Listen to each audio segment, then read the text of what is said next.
Chronique de l'arrivée de Giolitti à Bardonecchia, août 1920. Au lendemain de la guerre, lorsque l'Italie traverse de graves difficultés économiques et sociales, marquées par des émeutes et des insurrections, Giovanni Giolitti, alors âgé de 78 ans, est appelé à diriger le pays pour la 5e fois. Nous lisons dans La Stampa la chronique de l'arrivée de M. Giolitti à Bardonecchia le 16 août 1920. Dans le discours aux habitants de Bardonecchia, nous saisissons toutes les préoccupations de cet homme d'État. L'accueil chaleureux de Bardonecchia au président du Conseil. Hier, le président du Conseil a quitté Turin pour Bardonecchia, où il restera un certain temps et où tout est préparé pour maintenir une liaison directe avec Rome. Le président a pris sa place dans le wagon aménagé en salon pour lui et qui a été ajouté au train ordinaire de Modane. Bardonecchia s'est préparé à célébrer dignement le président. Tout le village est en fête et se pare de drapeaux italiens. On a prévu l'arrivée de nombreuses personnes de tous les villages voisins. Les vacanciers se trouvant là désirent préparer un accueil à la hauteur de l'événement. Mais les proches du président le leur ont toutefois déconseillé, connaissant l'aversion de ce dernier pour les bains de foule. La pluie a dissuadé les personnes venant des alentours de Bardonecchia, mais n'a pas empêché les locaux et les vacanciers de se précipiter à la gare en grand nombre pour saluer et applaudir celui qui est considéré comme un citoyen de Bardonecchia à part entière. Un sentiment que Giolitti lui-même partage, même s'il n'est pas né et ne possède ni maison ni propriété dans la ville.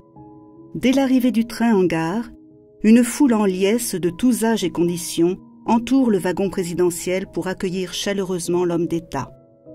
Le président descend en premier du compartiment et se retrouve immédiatement entouré, étouffé presque par la foule qui lui exprime toute son affection. Le nom de Giolitti est scandé sous des hurrahs, et c'est avec une grande émotion qu'il se met à serrer la main de ses amis. Sur la place de la gare, une voiture est prête pour accompagner le président vers la modeste maison où l'attend Rosa.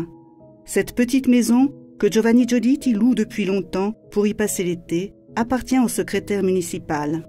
Pour s'y rendre, Giolitti préfère faire le voyage à pied, entouré de ses amis et de ses admirateurs.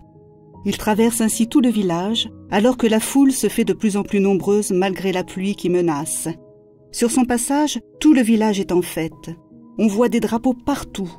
Les gens se bousculent aux fenêtres et on entend fréquemment des « Vive Giolitti !». Le président reste avec ses amis. Il se renseigne sur Bardonecchia, demande des nouvelles de ceux qu'il n'a pas vus et évoque les souvenirs du passé. Au centre du pays se trouvent les enfants des colonies alpines, avec leur enseignante. Ils agitent le drapeau tricolore, acclament le président et toute la foule leur fait écho. Rosa Giolitti attend son mari sur la porte de l'humble demeure, dont la simplicité étonne profondément les fonctionnaires romains. Les retrouvailles de Rosa avec le président suscitent un grand moment d'émotion. Leurs deux noms sont scandés par la foule, au milieu d'applaudissements chaleureux. La foule n'a de cesse de les acclamer jusqu'au moment où, de son balcon, d'une voix ferme, claire et vibrante d'émotion, Giovanni Giolitti déclare « Je remercie mes concitoyens de Bardonecchia, qui depuis 18 ans me témoignent toujours de l'estime et de l'affection même dans les moments tristes. J'ai maintenant une mission difficile que j'entends accomplir pour le bien du pays. Que la confiance des habitants de Bardonecchia serve d'exemple à tous dont le soutien est nécessaire au gouvernement, afin que l'Italie se rétablisse et puisse réaliser un avenir à la hauteur de son passé, qui récompensera les sacrifices accomplis et le patriotisme dont elle a toujours fait preuve. Vive Bardonecchia !» Une acclamation bruyante salue le président et son épouse Rosa. La foule se disperse un peu plus tard. Les autorités se dirigent vers la gare pour retourner à Turin.